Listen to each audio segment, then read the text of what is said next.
Bob Harris is a fantasy football analyst at Footballguys and host with SiriusXM Radio. He's a Fantasy Football Writers Association Hall of Famer, an avid Peloton rider, a pro people watcher, and one of the nicest human beings that you're ever going to meet. These are his late round perspectives.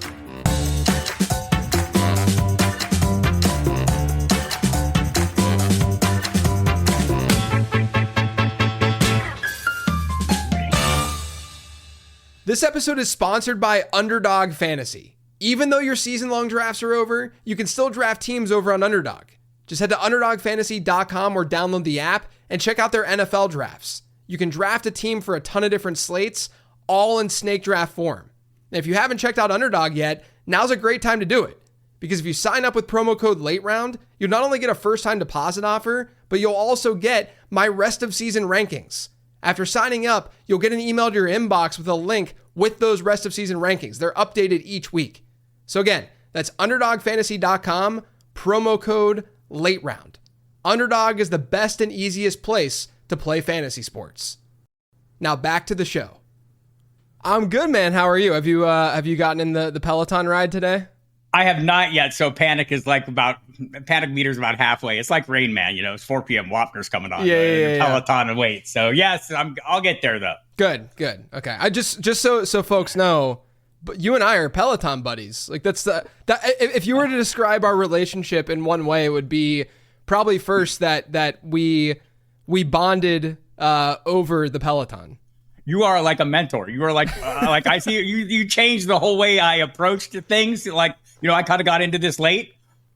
It's late for me, so I'm getting into everything late. But, started a few years ago and saw you were on there and we started chatting and you had some really great insights and some approaches, and I've taken them to heart and made great gains. So I would say you're the coach, the mentor. Well, but it's funny because it's been the opposite throughout my fantasy football journey and career with you, where early on things, because you're kind of an OG in the space. This isn't an age thing. This is simply because I know that you'll yell at me for saying something like that. But no, I would never yell. You're an OG in the space. You've been around for a while, right? How long have you been officially doing this full time as your job? This is my 31st year. Yeah. Right. Which is crazy because many people listening to this aren't even 30 years old. Right. Right. And so, but no, for real, whenever I started, this was back in 2011, 2012 or so.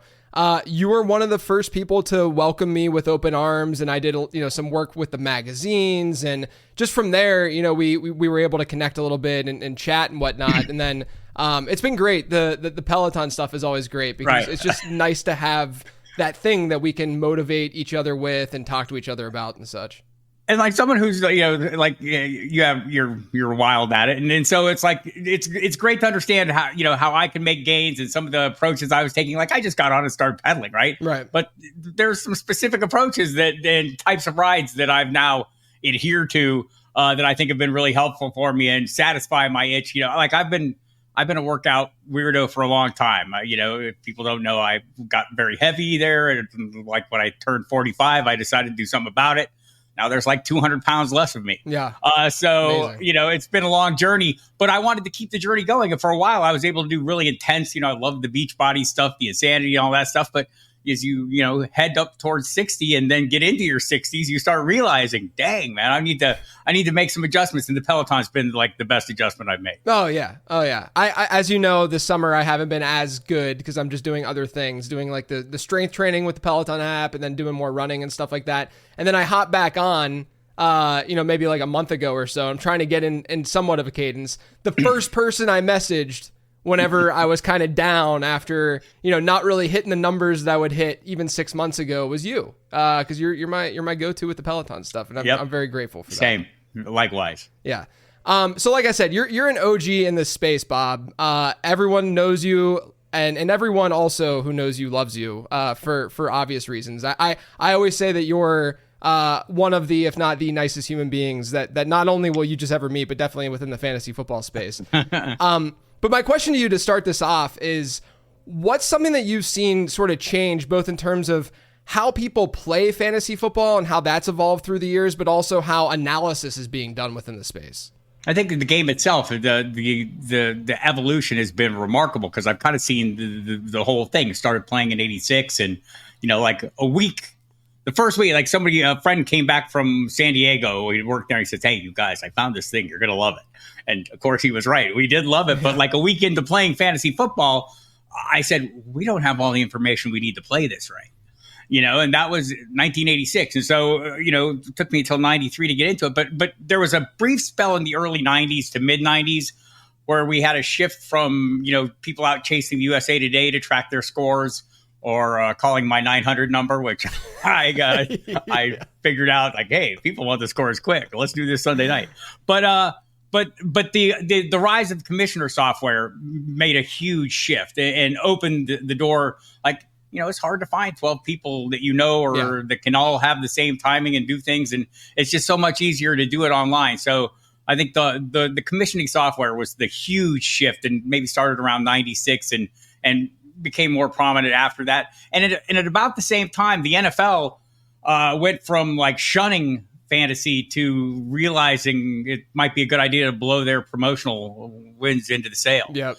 And they did. And that made a huge difference as well. So the growth became fairly exponential, and the number of people playing drove the analysis. And the biggest change in the analysis is like, working for Joe Bryant now, he says something that rings true to me. Like he says, I couldn't even get a job at my own site now. Right. I feel like we've been grandfathered in because there's so many smart people. I go, like you, Mike Clay, Jeff Ratcliffe, I want to think Curtis Packard. I'm going to leave names off. So I hate reading them. Scott Barrett, Dwayne McFarland, Nathan Yonke, these people that came out and, just like brought a different form of analysis than we were used to and put an edge to it. Like, and I don't pretend to be that. Like, I'm not out here grinding data. I'm out here assembling it all. I'm collecting it all, assimilating it all, putting it together and running it against my experience and the way I play the game, but providing it to my audience has kind of been the goal, whether it's through the website platforms I have now, Footballguys, or like, what is it now? 13 years on SiriusXM radio. You're trying to give people the whole thing. If you go to my X profile, you'll see I have my tagline there is the person who knows one side of the story knows neither.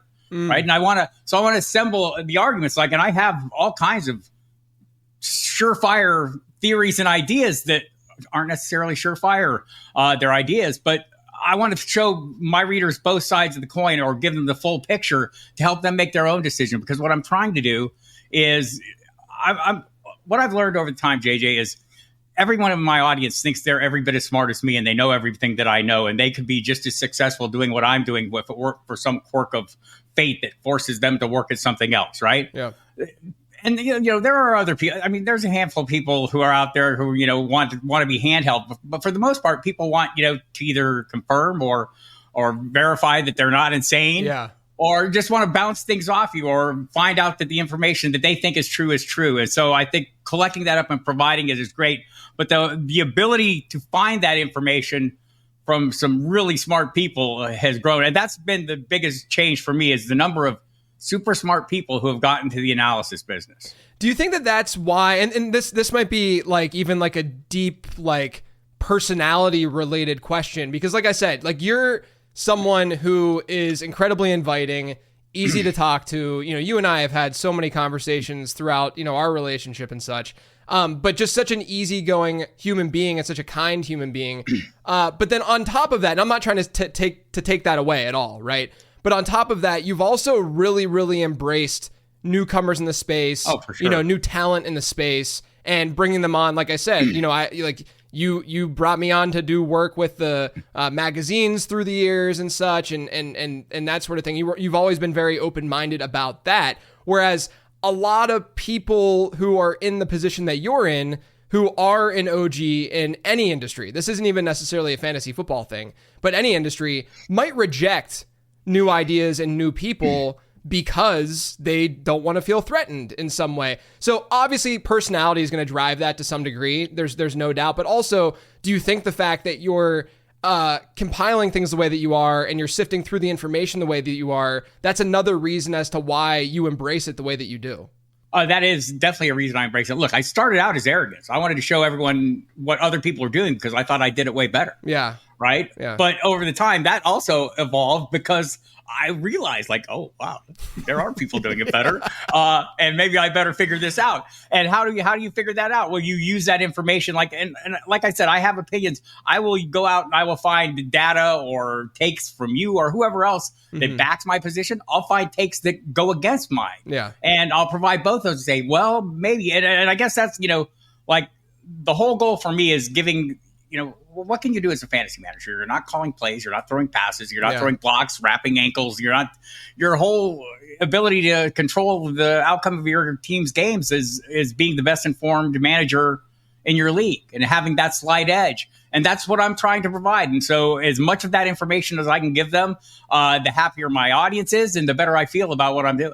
I think it really speaks to the thing that I always talk about with my analytical analysis is just thinking in terms of range of outcomes. You're just thinking about range of outcomes in a different way, right? Like you're thinking about it in terms of the types of content that you're consuming and the nuggets that you're consuming, as opposed to looking at a projection and not just being so fixated on that one number, and thinking at least in a wide range. You say the range possible outcomes. I left Matt Harmon off my list there. Oh, yeah. So one of the joys, one of the things I'll look back on when I'm done with this is all the people that I was able to be involved with because I saw that they could do something and I gave them a platform and help them raise their own profile a little bit. I mean, it's super satisfying, right? You can just sit out there. I mean, I don't know if there's anybody who hasn't. Well, there are people who haven't, but so many people have written articles for me over the course of the 30 years. And I've been able to publish those and get them out there. Joe Bryant, who I now work for, I published his first article on value-based drafting magazine in 1996, right? That's crazy. I mean, so all those things, yes. And I do think that's part of it, though, is making sure you provide.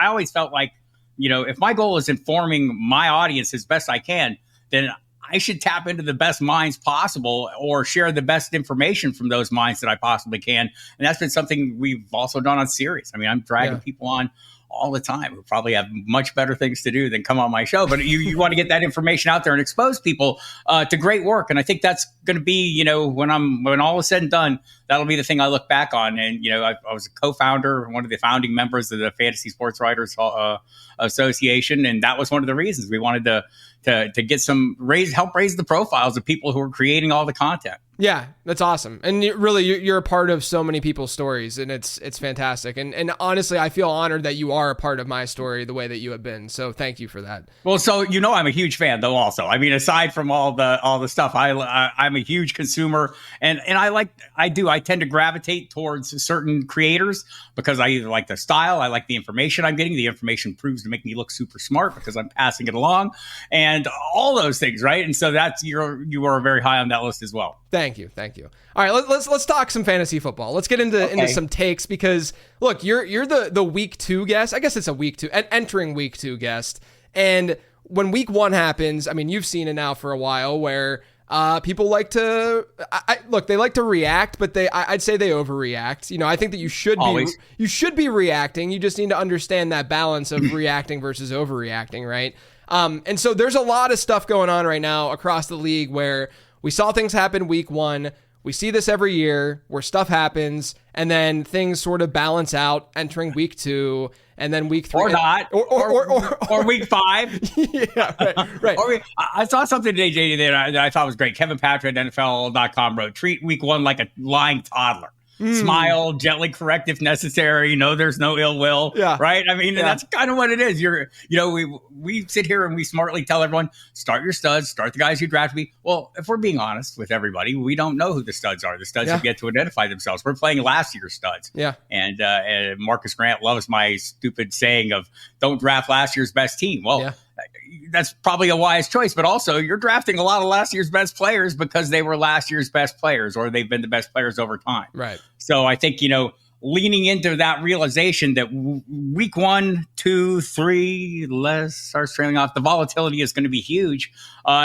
Maybe allows you some leeway to make some decisions, but it depends on your style of play. My style of play is I spent all offseason telling myself happy stories about players so I would draft them, or telling myself horrible stories about players I didn't want to pick. And pricing them out of my window. So I want to stick with that, but I understand that I've created these narratives myself, right? Based on information I've gleaned and put together over the course of an entire offseason. if I'm being smart, I have to realize that escaping my narratives, saying this is wrong, the faster I can do that, the better off I'm going to be. Yeah. But there's a fine line, right? There's a fine line between totally bailing on the narrative you've built or saying it's going to take a little time. Yeah, and perhaps no player in situation where this applies to more than the tight end situation in Baltimore, right? You get Mark Andrews, who was a 4th, 5th round pick in a lot of 12-team leagues this year. And then out of seemingly nowhere, I mean, look, we all knew Isaiah Likely was on that depth chart, that they might run more, or they probably would run more 12 personnel. A lot of that stuff we knew existed, but I don't think anyone was ready to see what we saw in week 1, right? Like that was not 5 points. Yeah. That was not an actual prediction or projection by anyone. So my question to you is, how in the world are you handling the situation right now? Do you think that Isaiah Likely is the better fantasy asset straight up moving forward compared to Mark Andrews? I do not. So I think Mark Andrews, we haven't seen the Mark Andrews that I'm about to talk about since before the injury last year. Right.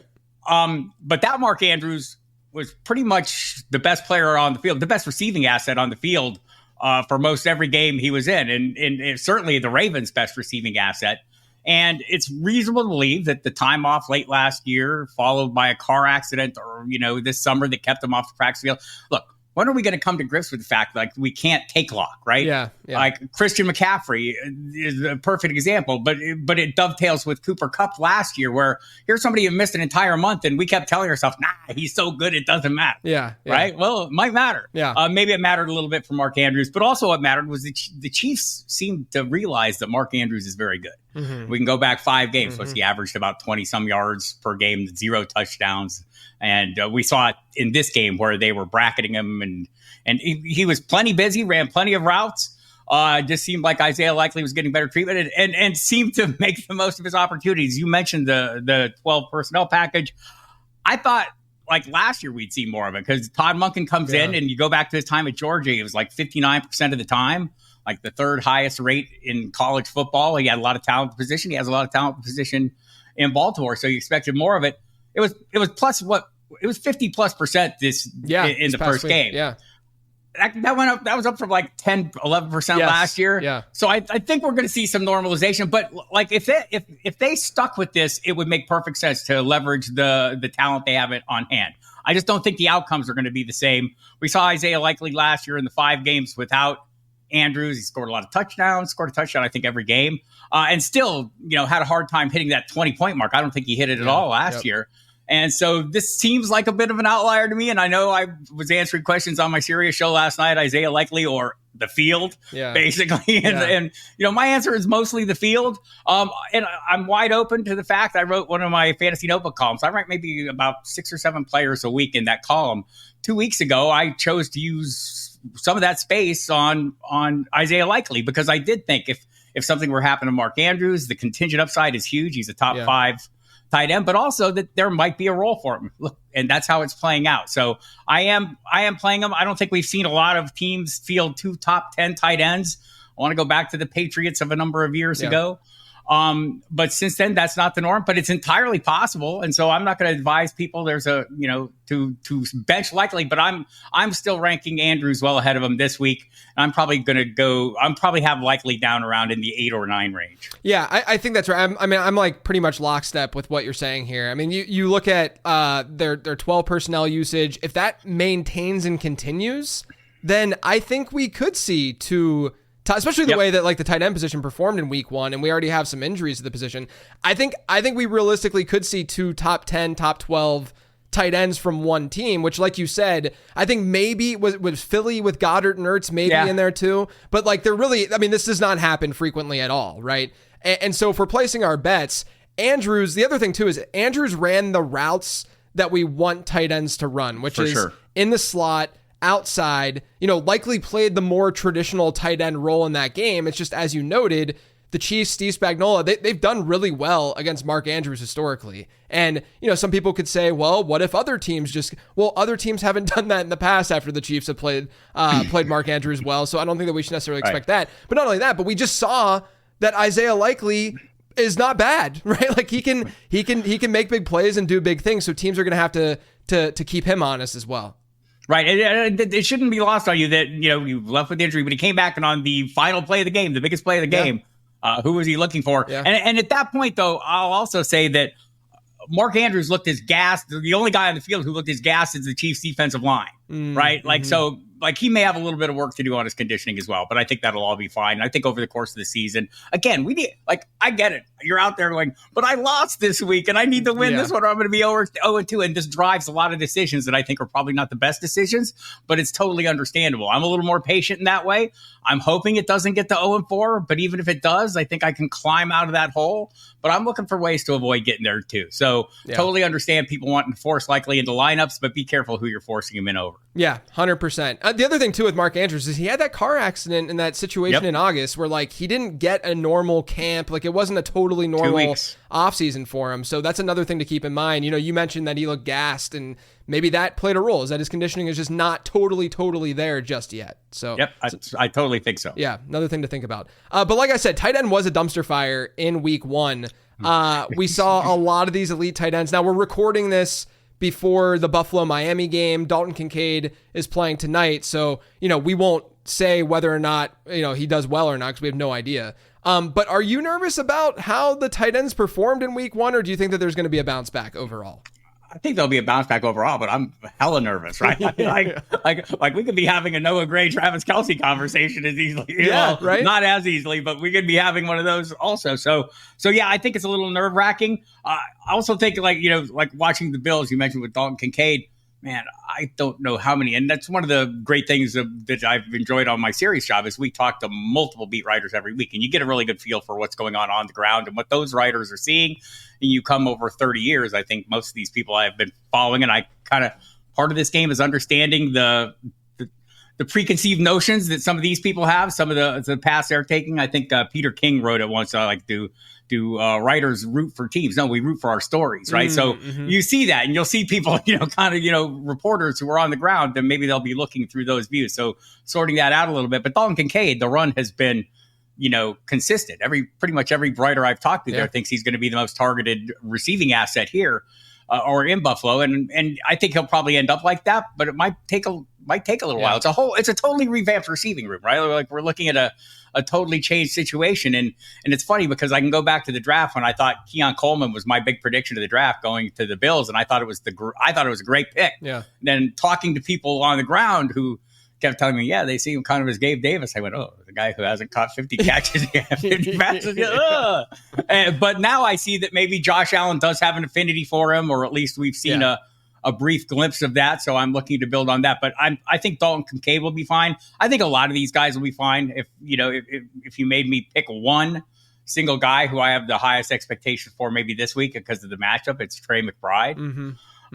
You mentioned something running out of the slot. He runs out of the slot a lot. Yep. The Rams are horrible at stopping that. And I think he played 85% of the snaps, ran almost as many routes as Marvin Harrison Jr., ran them more effectively maybe. Yeah. And Michael Wilson. So I think Trey McBride's in a really good spot this week. Any concerns about Kelce? Any concerns about maybe like okay. So do you think that there's the possibility that this is finally the year where things slow down and he drops off, or is it more so they might like last year? He obviously had a poor regular season. I say poor, like he was still the tight end 1 in PPR points per game, but or at least, depending on your scoring, he was the tight end 1. But we saw in the playoffs him really pick up. Right. Last time we saw him against the Ravens, he dominated the Ravens in the AFC Championship game. Do you think that could kind of happen where we see, it's kind of in reverse of what you expect from an older player, where the second half of the season is where maybe he ramps up and he just becomes the Kelce of old? But do you have concerns? Could this be the year that Taylor Swift's boyfriend finally, falls off?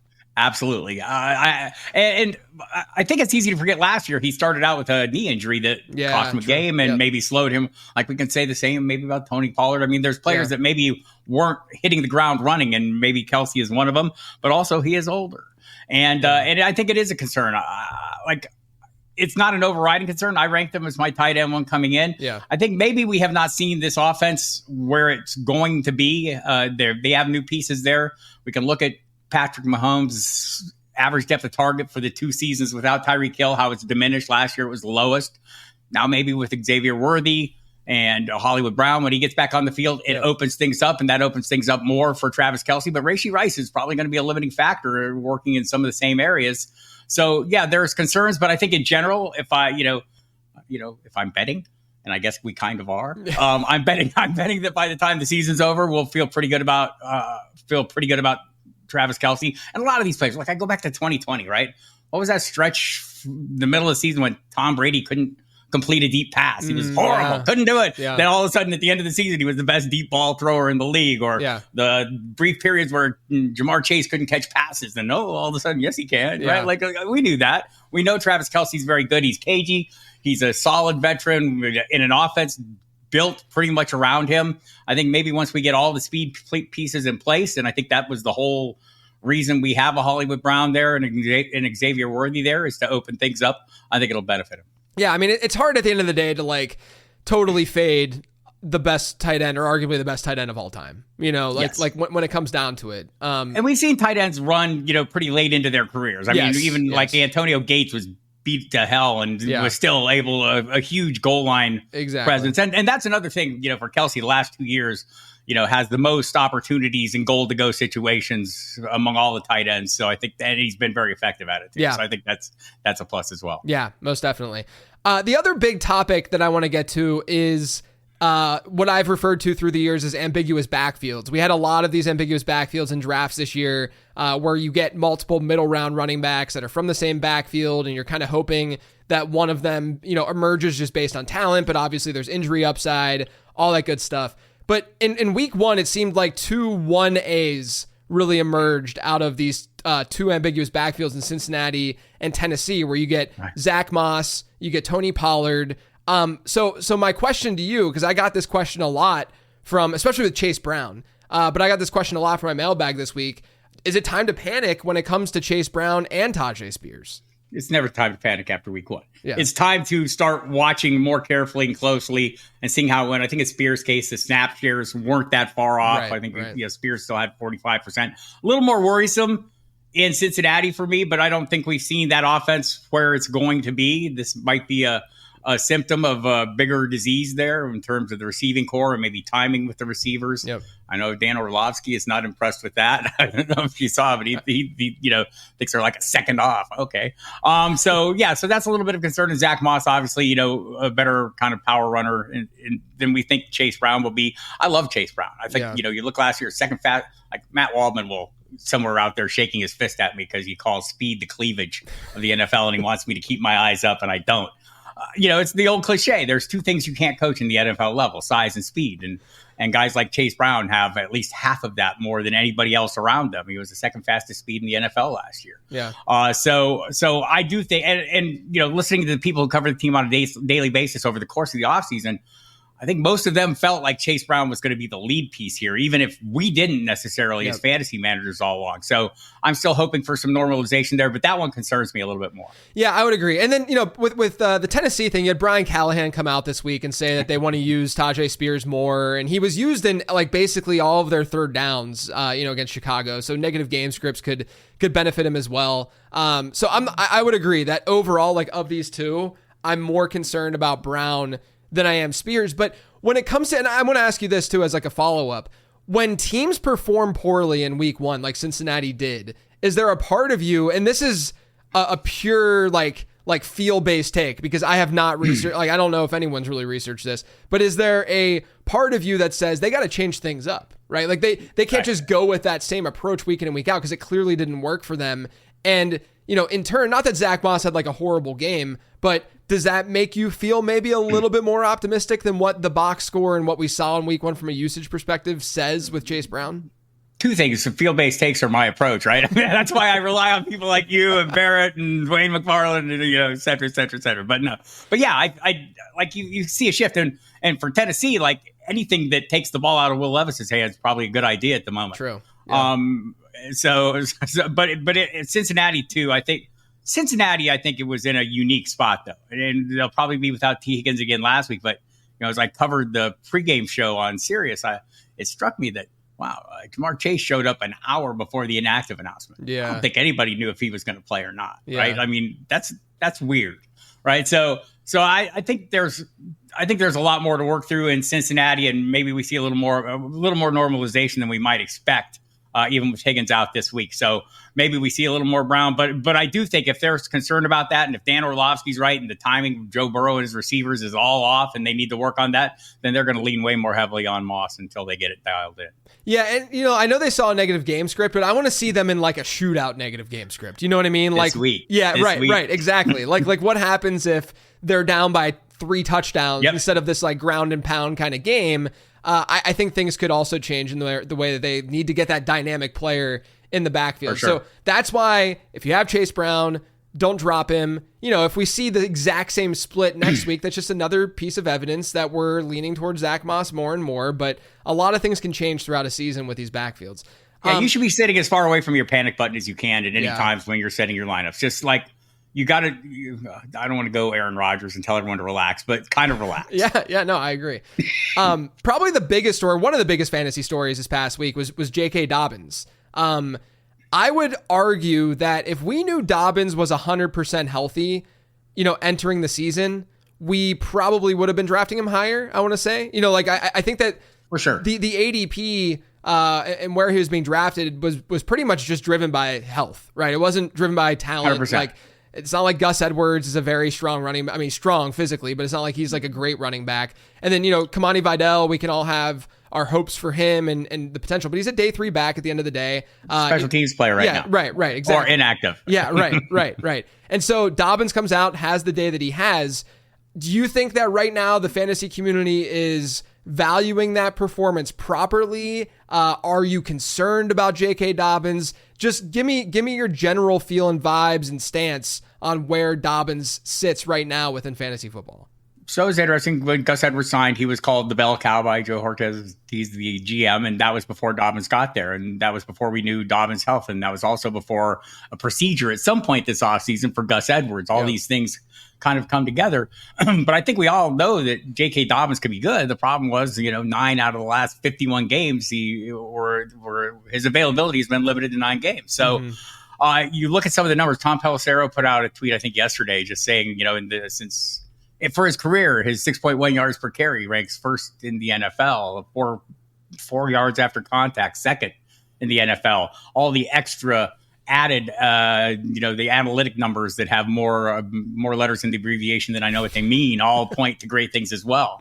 So I think had we known that, it was rookie year J.K. Dobbins, healthy J.K. Dobbins, we probably would have been a little more eager to draft him. I started getting more shares late in the summer.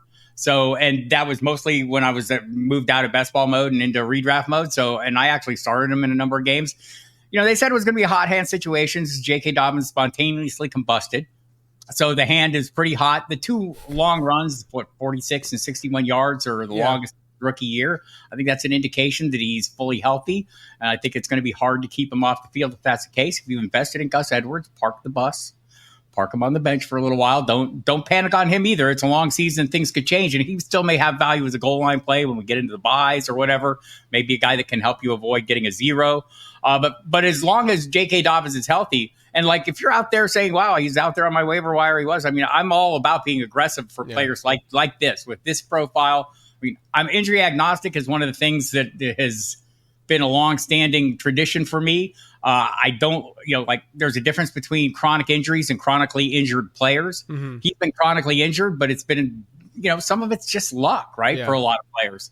And I know there are people out there, somewhere Michael Fabiano's wagging his finger at me and saying, hurt players stay hurt. Okay. Yeah. But I don't believe that. So I'm willing to take a chance on a player like Dobbins. If he was available in leagues for me, I probably would have dumped some fab money on him this week. And in the belief that this is going to be a run heavy offense and he's going to be the primary piece. I think in hindsight, from a process standpoint, and look, I like to do more of this kind of like thinking after the season's over when we can see a larger sample and all that kind of stuff. But I do think just strictly from a process standpoint that, because I like you, really changed my tune with Dobbins, and I wrote about it in the draft guide a little bit with the Kamani Vidal dart throw update. But it was more so, okay, I saw Dobbins healthy, therefore I'm going to draft Dobbins, at cost way over Gus Edwards at cost because there's just more upside with a guy like Dobbins who's going to probably run more routes, catch more passes, all that kind of stuff. And we know that as a player, as a talent, Dobbins greater than Gus Edwards. Like at the end of the day, right? Like by orders of magnitude. Right, exactly.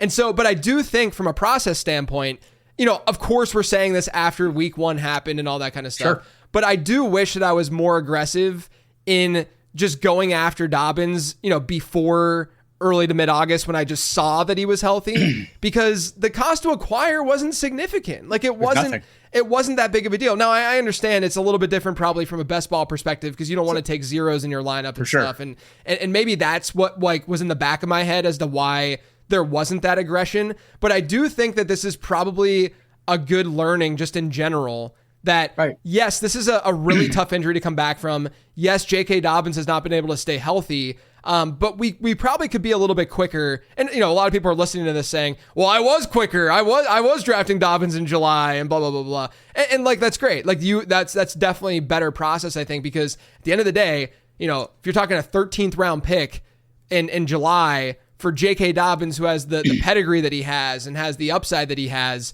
in a backfield that we knew was wide open. I feel like we probably should have in an offense that they were going to run. Yes. First, second, and third. I mean, you can go back over the course of Greg Roman's career or go back to his portion with Harbaugh in San Francisco. I mean, the rushing numbers have been off the charts. So I'm totally on board with that. And I do think it cost. That's the thing. One of the great things about being a merciless cheapskate is you end up with a lot of players like this on your roster, because they're just going so late. And when you're sitting there going, okay, well, I see Edwards here 4 rounds earlier. I think I'm going to just wait a little while. Yeah. I'm glad that I had like a 3-week-ish a period of being aggressive and getting Dobbins, because I now have Dobbins, on my fantasy rosters and stuff.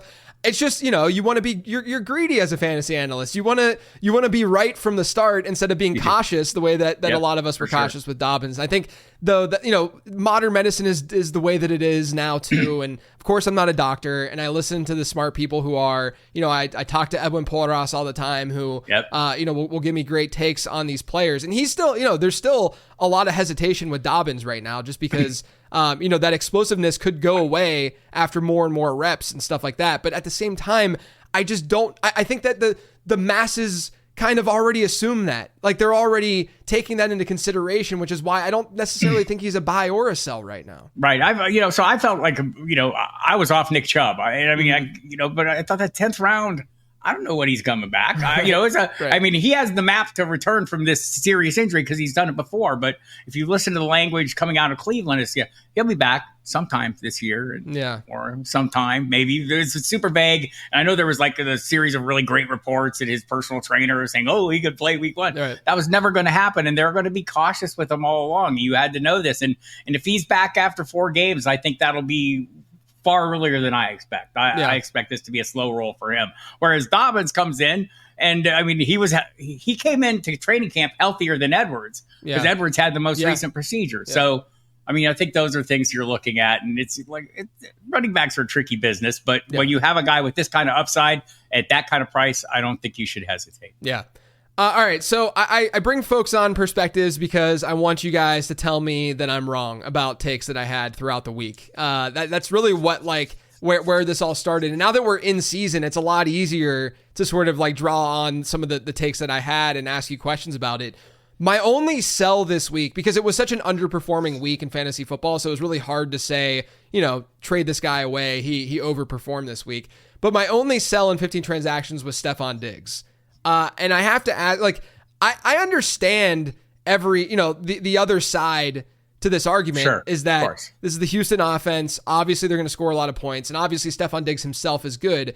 The logic for me, is this combination of he was used in the slot, like this is his role in this offense. He had an incredibly low average depth of target in that role. I don't think he's going to maintain a 1.5 average depth of target like rest of season. That's not the argument. But a lot of people at the end of the day will look at the performance and see that he scored 2 touchdowns and assume that, he had great usage, he had a great game.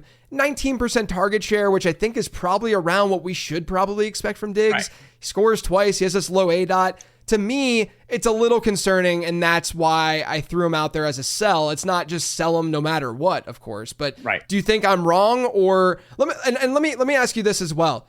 Tank Dell versus Stephon Diggs, which one would you rather have rest of season as you're answering the question about Stephon Diggs? So I don't think you're wrong on Diggs. I think anytime someone comes out and has a performance like that with all the underlying metrics suggesting exactly what you're pointing to, and then the huge outcome, the 2 touchdowns, it's very fortuitous. Like I look at Xavier Worthy and his 2 touchdowns and I see, wow, kind of a trick play, run up the middle and a broken coverage. And Kyle Hamilton was totally lost in the cover too. The safety was gone. Right. So I kind of feel like this may be a case with Diggs.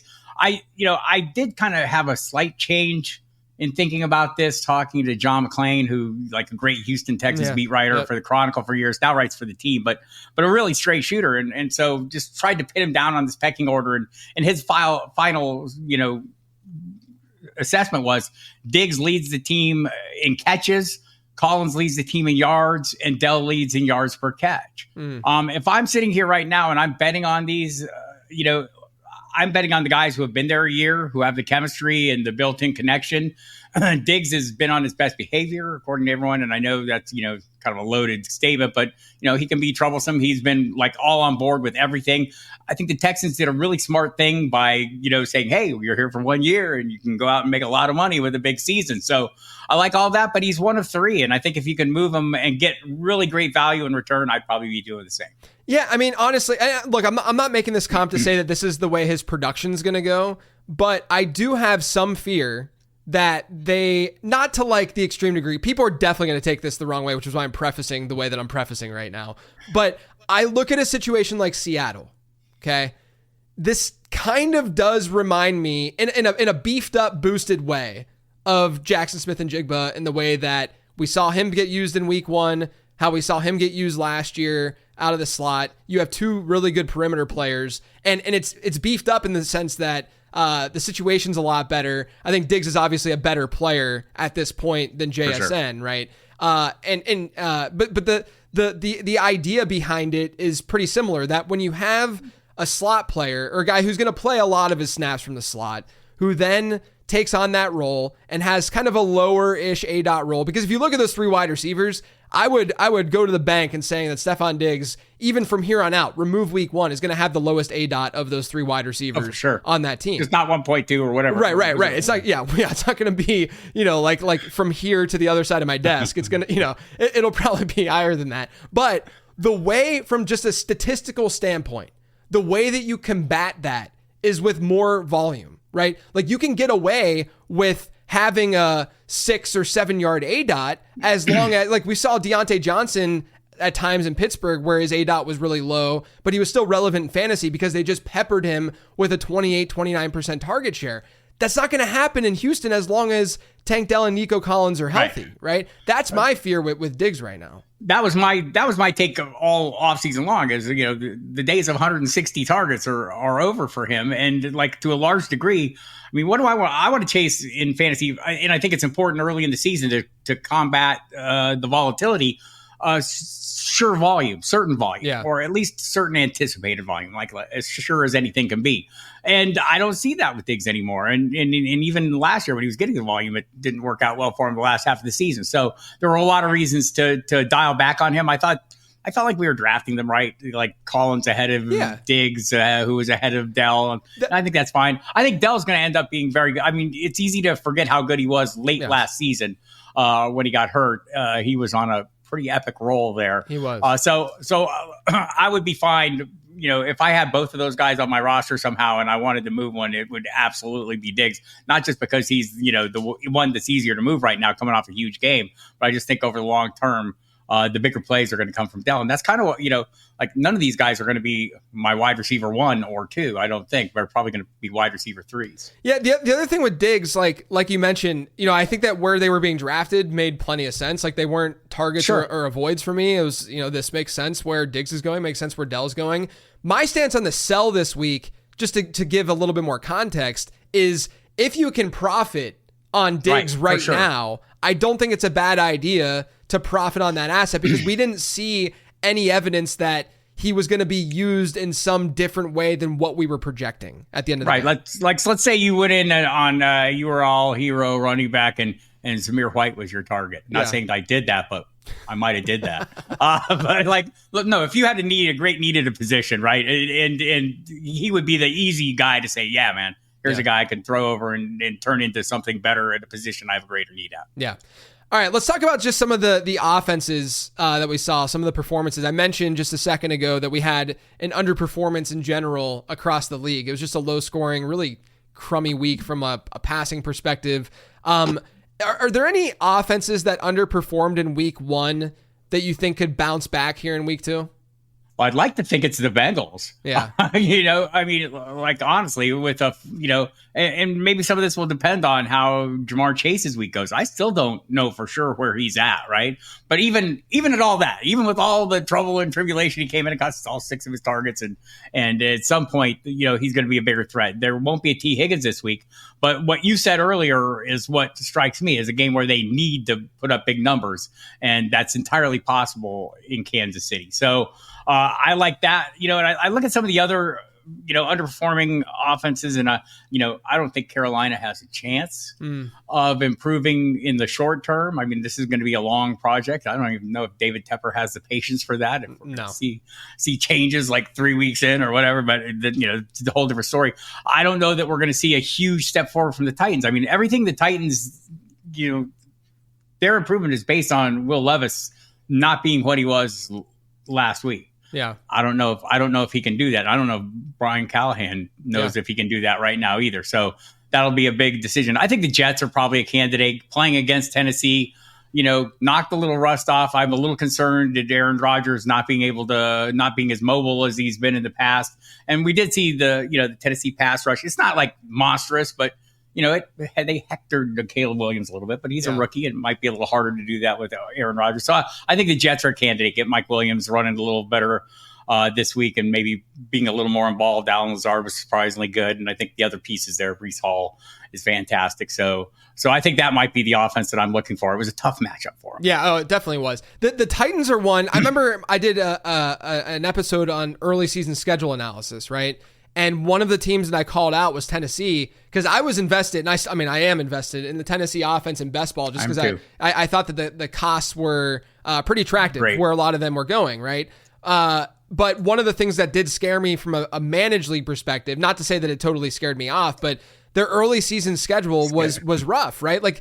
Chicago's defense, now they might get destroyed this weekend because Houston's Houston, but Chicago's defense has been very, very good since the middle of last year. When we saw it week 1 with the turnovers, obviously, against Tennessee and their ability to get to Will Levis and such. And then Levis, he's going to make these boneheaded. He's just he's like a Jameis Winston type quarterback back there where, you'll get some really amazing down the field throws, but then you also get those boneheaded moves as well. Right. And then week 2, they get the Jets. And so I have a feeling that we're going to see a lot of people panicking greatly with the pass catchers, specifically like Calvin Ridley, after this week. I think there's a very real possibility we see that.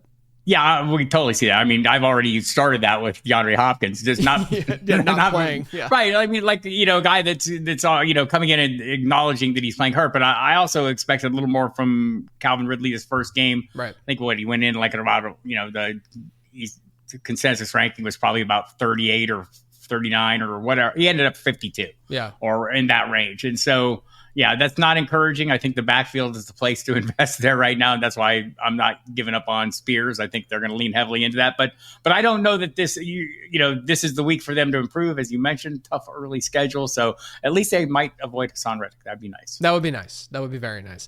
All right. So there's some more backfields that I want to do kind of like a rapid fire with you where we have these backup running backs. And look, this is becoming more and more frequent in today's NFL, where you have these backup running backs that are kind of, flex worthy in some leagues. You might be able to get some fantasy production from them, but they're not the 1A. They're not the starting running back in their offense. And so, we're not necessarily valuing them, immensely high. But my rapid fire question that I want to ask you, I'm going to name some of these guys. I'm going to name these backups. And I'm going to have you let me know. You can answer quickly or longly, if you will.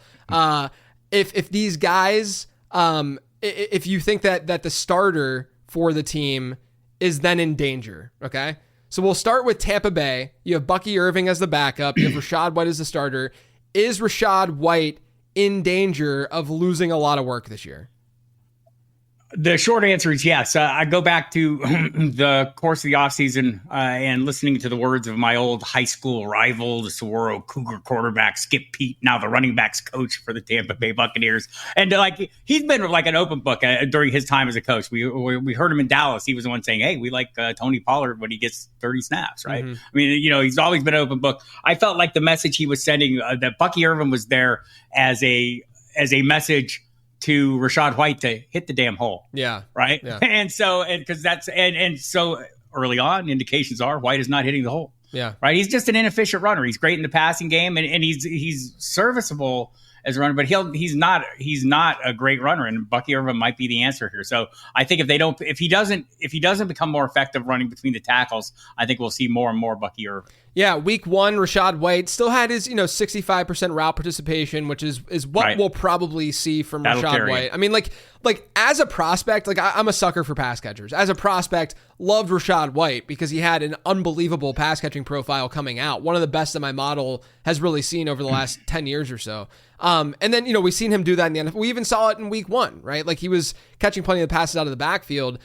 It's weird though, because Bucky Irving, to me, profiled more as that kind of player coming out, as more of like a change of pace, relatively reliable hands and backfield pass catcher. And that's always been my fear with Irving. But I do think that, we have to always put our brains in the coach's brains and think, or at least that's probably not the right way to phrase that. But we have to always think about the way the coaches are thinking. And the way the coaches are thinking, like you said, they want to use Bucky Irving probably more than a lot of people would want to, at least Rachaad White managers would want to realize. Right. The good news is targets are worth more than carries. Exactly. Right. So, we've got that going for us. But I think that, and like Rachaad White even talked about it last year, I mean, his finish last year was based so much on volume, right? He had the second, third most. He was right there with McCaffrey and carries, tied with 272. And had a lot of catches. And even he said, like, hey, I'm going to be great in yards from scrimmage because I'm a great asset in the receiving game. And he'll continue to be that. But I expect to see more Irving as a runner soon. Similar situation with Travis Etienne and Tank Bigsby. I say similar, not that, Travis Etienne's as good as Rachaad White Rachaad White's as good as Travis Etienne on the ground. But similar from the perspective that Etienne still got a lot of run as a receiver. Bigsby did not. But Bigsby did dig into this workload. And so the early downs. Yeah. Too. Like, do you think that ETN managers right now should be nervous? They should be nervous. Yes and no. They should be glad that they didn't pay the premium for last year's running back 3 finish, because they didn't, right? Yeah. He was reasonably priced in drafts because I think that, I pay a lot of attention to desired outcomes, or what I think are desired outcomes of the teams. Yeah. The team wanted this last year. They wanted a split last year. Yeah. They thought Tank Bigsby was going to be that guy. If, working with Mike Dempsey, my co-host on Sirius, he covers that team on a daily basis there in Jacksonville. And I mean, just, it was clear that they expected Tank Bigsby to take some of the pressure off. Well, I mean, it was like what the year before was like a 70%, share, 70% of the running back touches for ETN. And then last year it went up, right? Yeah. So, and that's not what they wanted. And it was because Bigsby didn't secure the ball and fell short of expectations. This year he secured the ball. The guy who dropped it, he didn't drop it. Like somewhere out there, Peanut Tillman is like feeling like a swell of pride at the punch that he saw. What a delightful punch that was. But I do think we're going to see more Bigsby, and I think that's been the desired outcome for 2 years now, and it's just coming to fruition. I don't think it takes ETN out of the tail end of the running back 1, high running back 2 range, but it probably keeps him limited there. I don't think we'll see that high end production we saw last year. Yeah, I think it's more of a nuisance to ETN than necessarily him taking over. I'd say the one backfield this week that might have flipped, that probably changed the most just from an ADP perspective, is the one in Vegas, where Zamir White was drafted as a low-end RB2, and week 1 we saw, I mean, just from a usage standpoint, I've been saying this on the podcast all week, if we had this exact same usage week in and week out, we would straight up prefer Alexander Mattison over Zamir 100%. White for the rest of the season. So, who knows what'll happen, but where are you at with that situation? And should Zamir White / Zamir White managers be nervous right now? Yes, we should be incredibly nervous, and we are. I feel like I could speak for all of us. Look, we saw the late season run, right? And so, just talking to people there in the building, right? Like, you get some information, and I think it's good information. Like Josh Jacobs could have returned the last 2 games last year, but they thought White gave them more juice in the backfield. Yeah. Antonio Pierce as a coach is more like a player, like he was as a player. He's like that old school. That's why, Gardner Minshew wasn't announced as a starter upon arrival. He's got to beat out the incumbent. That's why the locker room loved him, and he had that groundswell of approval from the team to stick around and go from interim to coach. And so I talked to people who cover that team on a daily basis, multiple people who said Antonio Pierce loves Zamir White. I bought into that narrative, and he got that same like 80% usage that is ideal. Clearly, that isn't how it started. And this is one of those cases where you've told yourself a happy story. You better be ready to accept the fact that your happy story is going to have an unhappy ending if you stick with it. So I'm dialed back. I'm not giving up. Things can change over time. And we've seen Alexander Mattison come up short. But, if you thought he was just like, he's just going to be on the receiving downs, well, that touchdown catch was a 1st and 10 play. Yeah. Right. It's more than we expected. And maybe it changes game to game. Maybe they need a game where they get up and they're ahead. I'm not quick to forget, the game against the Chiefs last year, 145 yards for Zamir White. He's like a very powerful runner. He offered a little bit as a receiver when he catch 9 passes. I'm like, I'm wish casting here. But yeah, for right now, totally be in not panic mode, but totally accept what you're seeing, and acknowledge that it's going on and make adjustments accordingly. Zamir White is going to go from being in a lot of my lineups to not being in a lot of my lineups. And again, you probably got him at a price where you can afford to do that. Right. Sit on him just like with Gus Edwards and hold out and see how it plays out. Yeah, I mean, and it doesn't help that they're playing Baltimore this week. It does not. Does not. Baltimore coming off a loss, no less. But yeah, I think that with White, if you want to look at it positively, like he still saw a decent backfield share in terms of rush attempts. The problem, obviously, was that he saw a 6% target share. Alexander Mattison had a fumble. Alexander Mattison 19%. Routes run percentage, you get Alexander Mattison at 60%. Zamir White at 25%. It's that pass catching role that is going to be a little bit scary for White right now. And like I said, again, this is a situation that you got to react to, understand that where the value really is, from a fantasy football perspective, where I think a lot of people still think that rush attempts, as you noted, are just as valuable as targets are. They're not, which is why we're still going to value Rachaad White over Bucky Irving, and we're still going to value Travis Etienne over Tank Bigsby. The difference here is that the backup is the one, or the quote-unquote backup, is the one who is seeing that work, and that's the work that not only got Alexander Mattison a lot of fantasy points in week 1, but it's the work that is more valuable, especially on a team that's not projected to be very good. That's right. That's the other part of this, right? I mean, they need to be playing from ahead, and how often will that happen? I do think the desired outcome is to play defense and run the football. Yes. Right. Their quarterback position reflects that, but also they're not always going to be able to do that. And we saw what can happen. And it's not what I was hoping for. Nothing screams that you just want to run the football and play in low scoring games like punting the ball in plus territory on 4th and 1 when you need a first down to come back and win this game late in the fourth quarter. So I mean, I think that it seems like Zamir White is like the hypothetical perfect match for a guy like Pierce. It's just that will this environment allow for this to actually come to fruition? That is exactly, you have nailed it, sir. Yeah. The last one is the one in Minnesota. You got Ty Chandler with Aaron Jones. Any feel with that, or do you think it's more so, Jones is probably a 66% guy, Ty Chandler 33% guy, and they both can kind of play a similar role in the offense? I think that's kind of what Aaron Jones has been, and I think he'll continue to be that as long as he's healthy. He's got huge upside. We can see the playmaking ability there, and we've seen little flashes of it with Ty Chandler. So I think that's about right. It's Aaron Jones is the lead piece there as long as he's in the locked and upright position, and Ty Chandler with a ton of contingent upside if something happens. Yeah. All right, one more thing I want to get to. Well, two more things technically, but the one thing is this Rams wide receiver group. Like you said, you talked to plenty of beats and folks that are covering these teams. Have you learned anything about how they might deploy these wide receivers, or have you seen/researched anything to show which direction you would lean with these wide receivers without Puka Nacua? First of all, I don't celebrate anybody's injuries. I do, as a heavy investor in Demarcus Robinson, find it fortuitous. Right. But it was, the investment in Robinson came because of the late season run last year. He was involved in part of that offense, and clearly someone that Matthew Stafford has an affinity for.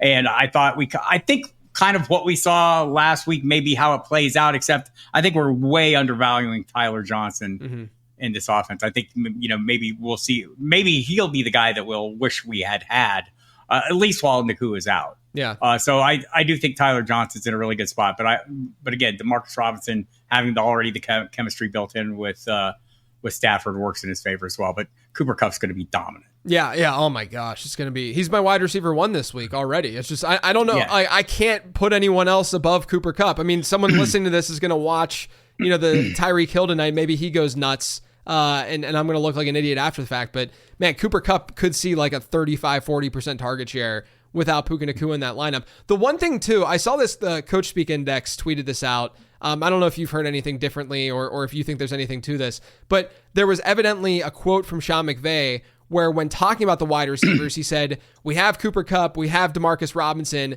and then he kind of said, we have these 3 other guys in Tyler Johnson, Jordan Whittington, and Tutu Atwell that can kind of step in and play that other role. And, Tyler Johnson played the Nacua role in 11 personnel. He played well against Detroit. I've always been a Tyler Johnson truther too, just I loved him as a prospect, thought he was really undervalued.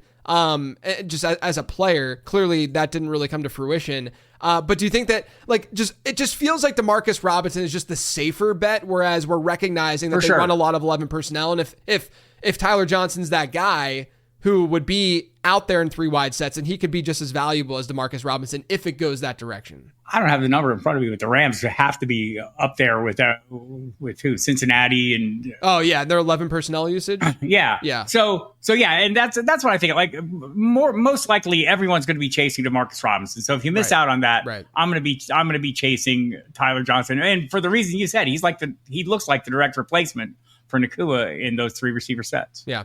All right, one more question, Bob. If you look into your crystal ball, which player will be the face of week 2 waiver wire columns after this is all said and done? So in leagues where you're not playing with a bunch of proactive people, because if you are, it might have already happened. Michael Penix Jr. is a guy that, and I get it. Quarterbacks are not often highly sought after commodities, but if you're making speculative plays, I think the angst over Kirk Cousins, who clearly is not where he needs to be yet in his recovery from the torn Achilles, and that he's not there yet suggests things to me. And the presence of Michael Penix suggests other things to me. The usage in the preseason adds all the intrigue to that. So totally a speculative play. I think if we're looking at some guys that, like, I was trying to think of running backs that might fit the bill. And I don't know if we're going to see that, without injury. Yeah. Without injury, right? It's going to take an injury. So if we're looking for other pieces, I think Adonai Mitchell is a guy. Yeah. I mean, we're not for, 2 little overthrows. Yes. So we would be talking way more about him than we're talking about Alec Pierce this week. And I think, this might be the time to land Tucker Kraft before Jordan Love comes back, because the usage was off the charts weird. And if you invested in Luke Musgrave, you should be a little concerned there. Especially with Kraft. I mean, he's the guy coming off injury. Very, very. Look, as someone who is fine with drafting Luke Musgrave this year, I am very, very concerned about Luke Musgrave. I actually dropped him in some leagues. It is funny because I talked to people over the course of the offseason who kept telling me, don't dial in on Musgrave. But they, their contention was not what we saw week 1. They thought it would be a way more even split, but it was nowhere near even. I think if Jordan Love comes back sooner than we think, and it looks like he's heading back sooner than we think, or at least on track to, I think Tucker Kraft's going to be a great guy. But if you made me just nail me down to one, it's 100% Mitchell, because I think people way underestimate Anthony Richardson's ability to throw the football. And I know I watched the end of that game and I saw how everyone was on the sidelines looking all disappointed. You know who was not disappointed? Shane Steichen. He sees the direction this is taking with Anthony Richardson. Yeah, I like that a lot. I also said week 2 waiver wire, technically be the week 3. You're waiver correct. Wire columns, for the record. Yes. Bob, this was long overdue. Thank you so much for all of your time. As usual, I love our conversations. I love chatting with you. Let everyone know where they can find you before we head out. Footballguys.com is the website. You can check out the daily update podcast every morning. Comes out at 5:30. Just 10 minutes of news and tidbits and just stuff to get you off to a good start. My fantasy notebook's out every Thursday. My in and out column is out every Saturday. And be careful with that one. I'm taking some big swings and I'm sorting through the ashes of last week now. And also you can hear me on SiriusXM Fantasy Sports Radio Monday, Tuesday, Thursday, and Friday, 10 p.m. to midnight. Saturday night, we're on the NFL channel and the fantasy channel from 8 to 11. Sunday, you can hear me on the pregame show with Jeff Mans from 11 to 1. It's almost like they want you to hear me, and if you're trying to miss, it's going to be difficult. I apologize for that. You're everywhere, man. You're still everywhere. It's awesome. As always, you guys can find me on Twitter at LateRoundQB. All my stuff over on LateRound.com. Make sure you're taking advantage of the new Underdog offer, where if you sign up with promo code LateRound, you will get a link to my rest of season rankings that I update every single Tuesday. Otherwise, everyone, thanks for tuning in.